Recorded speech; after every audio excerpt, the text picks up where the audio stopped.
our introductions now of our winners. So it's my pleasure to introduce Dr. Tina Cowan, Professor of Pathology and Pediatrics at Stanford University and Director of the Clinical Biochemical Genetics Laboratory at Stanford Health Care.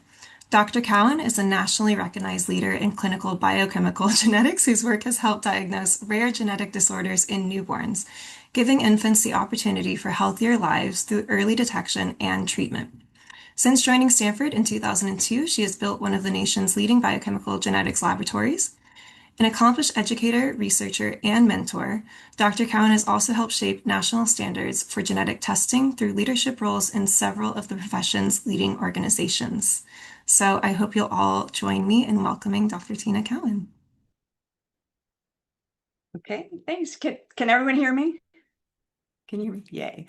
All right. Thank you so much for this honor, to Linda for starting this whole thing, for Marla for nominating me. And I need to start by saying that what Linda's remarks just said, that's it. That's my whole talk. You start out timid, you gain all of those skills. And actually, what I came to realize in putting this together was that I think everybody's experience is that. I mean, I think the framework of the experience is pretty universal. The contours and the details are different, and so this is my chance to really reflect, as I've never really done, on the arc of my career through the lens of my year abroad. So thanks for that opportunity for me to do that. What I came to was that my career was really nothing more than a series of happy accidents. And so, I'll sort of stitch together the narrative about how I can look back and see the lessons learned through my year abroad. I'll start with what my career is. And okay, biochemical genetics is a big word, and I'm always at a loss sitting next to somebody on an airplane or at a party or something. What do you do? And I'm like, ugh, what's my elevator pitch for what do I do? And so, sometimes I say I'm a lab director. Sometimes I say I'm a medical educator or a teacher. I'm a researcher. I'm really sort of three things all rolled up in one. But all of those three things really focus on the field of medical genetics, more specifically biochemical genetics, which is the detection of rare inherited diseases that disrupt metabolism. So when I say rare, 1 in 1 million, 1 in 2 million, 1 in 100,000. To us, common is 1 in 10,000, 1 in 20,000. That's kind of common. So if you've never heard of these disorders, things like phenylketonuria or Tay-Sachs disease, you're not alone if you've not heard of them, but those are a few that you might have heard of. But when you add all of these rare conditions up, they add up to a lot, and they add up to a significant amount of pathology and disease burden in the population. So that's what we're all about. One of the things that the best part of the career, I guess, is being an expert in a really niche field. It makes you the specialist among specialists, and it really comes with a lot of rewards. Some quick background, just for context, as I go into sort of some of my stories. Um, Lund was as Linda said, in 1977, in my case, Lund was a million. I went to Lund, Sweden. I guess that hasn't been said yet. I studied in Sweden, in Lund, 1977, a million miles away. And so one of the things to recognize, as with Linda's story, is that, we were in a different world. There was no internet, no social media, no AI. And I have to say, Claude is my new best friend. So I'm embracing the present. But our experience wasn't better or worse than I think the students have it today, but it was certainly very different and unique, and something that I don't think people will have anymore. The second thing to know about me is that I always wanted to go to Sweden. This wasn't, I just throw a dart at the wall. I was raised in a strong Swedish Norwegian back at home with, immigrant grandparents. Swedish traditions were a big part of my upbringing, and I have relatives in Sweden, so I always knew it was Sweden. And the third thing to know about me is I didn't know what I wanted to do. I was an undeclared major until my senior year when they made me declare a major. And at that point, I looked back at the classes that I had taken and thought, okay, I have enough credits to go across the finish line with biology. Okay, so it's biology. But it was nothing that was terribly thought through. And then still, when I graduated, I had no idea what I wanted to do. So that's sort of me, going into the year. And in reflecting back, I was sort of able to distill it into three major lessons that were seeded in that year that I realized, in looking at it, I carried forward into other aspects of my life and my career. And the first of those three is that no is not a final answer. Don't accept no. The first no to come along came when I applied to go to Sweden. I always wanted to go. I applied, with all the intent of going, and my GPA, because of an unfortunate class in organic chemistry, which I struggle with to this day, even though in my field I do have to deal with now organic chemistry. My GPA had slipped, and I actually ended up on the waiting list. I was turned down when I first applied. Um, I was devastated. There's this little part of my brain that was kind of relieved, maybe, at not having to face the terror of actually going, but yeah, it was a bummer. Um, I came to peace with it. I moved on. I wasn't going to go. And then, boom, I get the letter that somebody had dropped out and I was accepted. So that no reversed quickly, and I ended up, overcoming the terror as has been described, ended up going, and the rest is history. So that was the first no. Fast forward many years, I'd graduated from UCLA. I'd worked in the lab for a couple of years, returned, got a PhD in genetics, moved to the East Coast with my husband. I'm looking for a postdoc. Remember, it's now by this time it's 1986. No internet, no smart sheet, no online form, no nothing. I found an ad for a postdoctoral fellowship in the back of a journal, and I dialed the note. I used a landline to dial a phone, and they put me straight through to the division chief, which would never happen in this day. The division chief at University of Maryland in Baltimore answers the phone. I say, "Hi, I'm calling about your postdoctoral fellowship that I saw in Science." He said, "I'm having a terrible day. I have a terrible cold, and the position has been filled. Goodbye." And I said, "Okay." So nothing to lose. I dropped my CV in the mail anyway with a cover letter. We spoke on the phone. Here you go. Whatever, that's gone. About a week or two later, I get a phone call with a very different voice going, "Hello, I'm sorry I was so abrupt on the phone. Now that I've read your CV, we actually have another position. We're in the field of medical genetics." I'm like, "Okay, what's that?" This position is in the field of biochemical genetics. I said, "I don't know what that is." But it sounded interesting, so I said, "Sure." And I went for an interview. And the bottom line is the opportunity in pushing past that no and if I hadn't put that CV in the mail, none of this would have happened. So that was one, sort of thing. And anybody that works with me now and knows me now that no really doesn't mean no, almost to a fault. You tell me no, and we're usually looking for a way around it. So no is not an answer.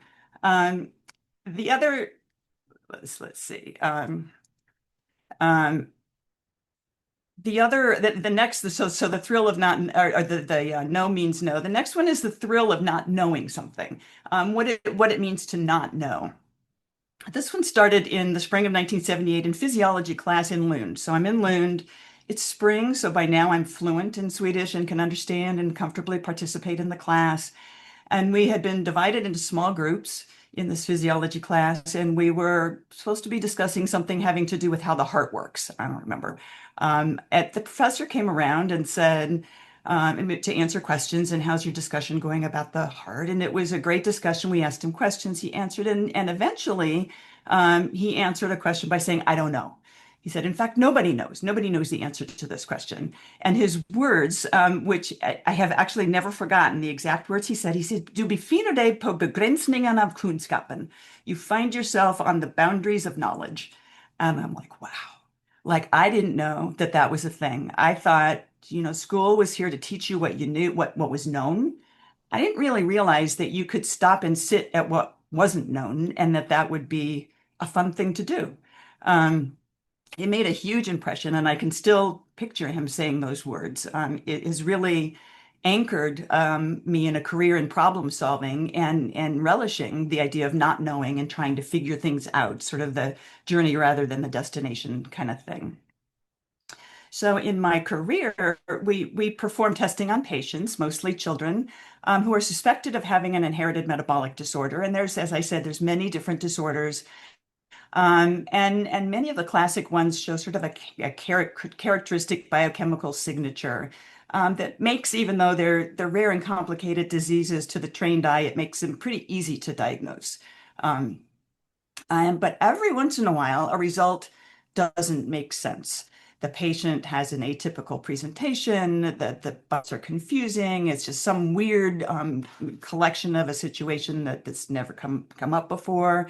And that's the real fun of the job, really getting into the complicated, the new. There are still new disorders to be discovered, so we don't know it all, and that again is part of the fun. And it's rewarding to be able to make a diagnosis, but one of the things that's balanced against that is the knowledge that we are giving families devastating news of often life-limiting or life-threatening conditions. So it's the ability to figure something out, the thrill of that, but also the seriousness of imparting information and insight to families who otherwise wouldn't have it, and being able to, in some cases, recommend treatments, or in some cases recommend or describe the implications to other family members through the process of genetic counseling. So there's, but in the face of all that, we are back in the lab going, that was a blast to figure that out. That was really fun. Um, and the third thing that I really carried away from me is the idea that what you're doing isn't as important as who you're doing it with. So it's really the people that make the experience. Other with getting on the plane, landing in Sweden, that's kind of all I knew to begin my year. I didn't know what my classes would be. I didn't know who my friends would be. I didn't know what I would do. And I had actually in the back of my mind braced myself for thinking, well, if I hate it, it's only a year, and I'll come back, and it will only be a year. I'll be okay. Um, I met Marla, who is right there on my screen, almost the first week. Yeah, she was part of the group. I came from UCLA. She came from Irvine. Um, and we've been best friends and travel buddies ever since. Just a very lucky accident, I would say, as part of the whole experience. We each in our dorm rooms had a big poster-sized map of Europe that we kept on our wall, and we would stare at these maps. Where are we going to go next? The whimsy that took us to various places. At one point, we were in a train station in I don't remember what city, and we looked over, and the people next to us were speaking Norwegian, and we said, "Oh, let's go to Norway." We would look through the travel guides and go, here's a Swedish travel group tour to Greece. Greece it is. Let's go to Greece. So the we ended up going through, I think, essentially all of continental Europe, the UK. We've been, traveling ever since, but back to Lund several times, back to the UK, back to France several times. And my travel with Marla has ended up, as I look back on it, being just as an important part of my year abroad as the year itself, and the studying and the schooling and everything else of that. It's been just hugely important. Um, the one story that continues to shake us, that I'll share just as an example of the kinds of things that we did, happened over Christmas, where she spent Christmas with her relatives in Denmark, and I had spent Christmas with my relatives in Sweden. And we had cooked up this idea to go to Austria for New Year's. She from Denmark and me from Sweden, and so we each somehow coordinated. I don't remember how we did this, our train schedules to get on the trains at our different spots and meet up at the Munich train station to continue our journey to Austria. Um, no phone, no internet, no, hi, my train's late, no nothing. And the sheer stupidity of it still amazes me. And I think Marla too, like how would anybody pull this off now without their cell phones? But we did. And Marla got there first, as I remember the story, and had to pace for a while on the platform waiting for my train to come, not knowing if it would come. And I got off the train, looked around the platform, not knowing if she'd be there.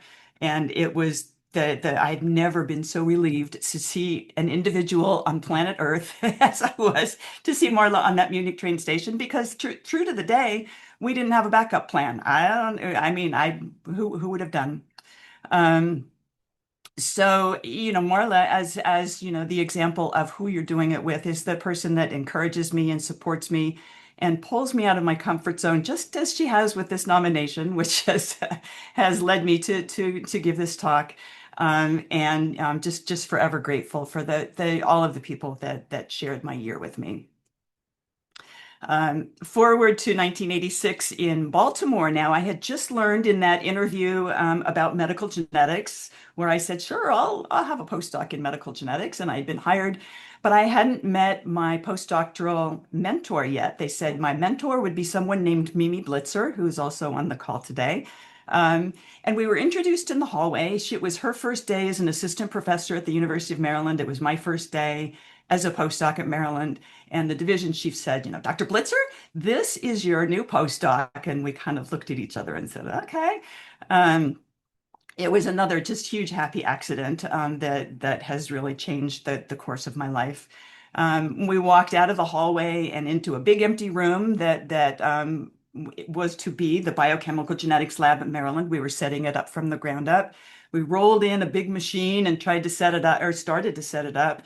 And her conversation was sprinkled with these amazing words like hyperphenylalaninemia and mucopolysaccharidosis. And I thought, wow, I want to sound just like her. She sounds like this sounds like such a great field with these, big complicated words that must be very important. Um, Bit by bit, we built up the lab into what remains to this day as a thriving and important clinical service. I've moved on. Mimi has recently retired, but the lab itself will celebrate its 40th anniversary in 2 days, actually, on July 1st of 2026. So it'll be 40 years since, to the day that we started that lab. Um, so Mimi has taught me to be patient and empathic, and one of her favorite words, gutsy. Mimi is always saying you got to be gutsy. She's been a professional and personal role model, and among other things, what she showed me is how to balance a career and a family without really apologizing to either. So the idea of a role model as a working mom who was successful in both areas and really balanced them, and I learned a lot from that. And she remains one of my closest friends and professional colleagues. And finally, to my family, I met my husband Brad in 1979 at UCLA. It was my last quarter. We started up this casual acquaintance. We later learned that we kind of had eyes for each other, but we didn't realize it at the time. I was graduating actually in December, and I'd come back to campus one last day to empty my gym locker, and I ran into him. And we this is my last time by. I'm clearing out my gym locker, so he asked me out, and that was the greatest happy accident of all. I would say we married in 1985, had two kids in the early 90s, countless adventures while spending 20 years in Maryland and nearly 20 years in California until his passing in 2021. Um, the kids, David and Karen, now adults. They can only be described as embracing all of the adventures life has to offer in very unconventional ways. Certainly something that was influenced by my year abroad. And so with that, I think there's a few slides just to sort of give you a flavor. And I guess you'll flip through them. Um, yeah, so ah, here it is, the day we leave, packing up the car. I don't know, I guess, can you see my pointer? Can you see my pointer on this? No, no, you can't because I'm not sharing. Ha, okay, never mind. So just sort of going around from the top left, loading up the car at home with my stuff for the year, which fit neatly into the trunk of a Volvo. The four UCLA students at LAX leaving that day. So there's Marilyn, Bruce, me, and Brian. Now that the plane was delayed, as you can see in the lower, well, you might in the lower left, that we had an 8 hour delay. There was major mayhem and stress throughout the day. But at the end, the lower right, I'm holding my boarding pass and I'm talking to my great aunt Karen, who was one of the three sisters of her generation, including my grandmother, that immigrated from Sweden to the U.S. And I wish I could remember what she was telling me. I'm sure she's sharing, life wisdom about going back to her homeland and spending a year in Sweden. Next slide. So we first landed in Malung, which is in the middle of Sweden. Lund is to the south, so we didn't land in our home city to begin with. We ended up first in this beautiful, idyllic. To the left is the library of this little. It's called a folkhögskola. It's a little, I guess, community. I don't know what you call it, boarding school kind of thing, with a little library. And on the upper right is our dormitory rooms, and in the lower right is the scenery of. It was idyllic. There was three delicious Swedish meals a day. There was language lessons, intense language lessons, but still language lessons. And we were just lulled into this like feeling that life is just great. This is great. Next slide. And then we get to Lund. Lund is a beautiful city. It's to the south, just across the water from Copenhagen, which in the day was a big journey to get on the big ferry boat and get to Copenhagen. Now, of course, the train just goes right across and you're there in minutes. But there's a university building on the right, and then the scenes around town, little shopping streets, and the big Domkyrkan, which is the big cathedral in the middle of town that is sort of the hallmark of the town. Next slide. We had our choice of three dorms. This is me in my dorm room. We had our choice of three dorms, but one of them, Delfinen, had a pool. And because I was a swimmer, I picked Delfinen. This is our little pool. To the left, you can't really see where sauna is, and so you could swim, and then you could go sit in the sauna. Marla even became a swimmer for the year. We would go swim and then sit in the sauna. Um, the in the bottom right is the sort of the outside of the dorm, and you can see on the second floor there that window that's open. That is my room. That's my window. So next slide. Um, so we settled into student life. The top left is actually Marla's picture where she took exams. I didn't. This is an exam room. I didn't take exams there, but this is what it looked like, and I was very glad not to have to do this. The lower left is one of the paths that I either walked or biked to my classes from Delphinen, from the dorm. And then on the right are some pictures of the one of the buildings that I took microbiology in. So one of the buildings where I studied. Um, and then the winter. I don't remember even, being from Southern California being cold. I remember the dark. I don't remember that this was total awful. I don't remember the snow being a problem. I just remember it being endlessly dark. But this was winter. We went for months without seeing the ground. It was covered with snow. And then next slide. Yes. And then, so during actually through the fall, winter, and spring, just sort of the life of a student. So the upper left is actually when the Prime Minister of Sweden, Torbjörn Fälldin, came and spoke to the student union. So this is to this day the closest I've ever gotten to a head of state. Um, he as Marla remembers, I forgot this part of the story. There was zero security. You just walk in. I think somebody had said, "Oh, the prime minister's coming. You want to go hear him?" We said, "Oh, sure." Mimi, who is I have to give out thanks to. So I found this picture from the event online, but Mimi AI enhanced it, and I was trying to get enough of a view of the audience to find us in the audience because we are, I think, just like off to the left. This was from the actual event where we were. And I think we are just off to the left where the picture cuts it off in the audience. I don't remember understanding much of what he said, but I do remember thinking, this is really cool that you can just walk into, the student union and hear the prime minister speak. The two pictures in the lower left and the upper right are of, friends from the dorm, from the corridor.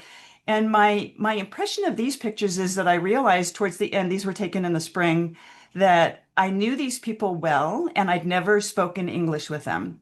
In fact, I never heard them speak English. Our relationship, our friendship was entirely in Swedish, and it was just completely fluent. And that struck me and sticks with because now by no means am I still that fluent. And there was goings on about town now and just general student life. Next. And we traveled. Yes, we went to Greece, we went to Spain, we went to the French Riviera, we went to France, we went all over, and these are just some of our shots about town. Next. We've traveled ever since. So we went back to Delphine, and this is this is us wearing our Norway shirts a couple years ago when we went back to Delphine, and this is maybe 2017, something like that. I don't remember. We went to each other's weddings. So here we are in the upper right at Marla's wedding with my then to be husband in 2 weeks. We married 2 weeks after Marla's wedding with my parents. And then in the lower right, this shot was at the top of the Hoover Tower on the Stanford campus, taken just a couple months ago. So we continue to travel and meet up whenever we can. And finally, the last slide. And then the last memorable thing we did from the standpoint of EAP was go back to Sweden for the 50-year celebration of EAP in Lund. So this was in 2017, I believe, where we met up with folks of all generations and all ages who had been to Lund over the years. And a wonderful meal, as you can see on the lower right, and just wonderful memories around town. So that's it. Hope I didn't go on too long, and yeah, that's it. Thank you so much for sharing your wonderful experience, highlighting so much perseverance and discovery through your experience on UCEAP and beyond. So, thank you so much, Dr. Cowan.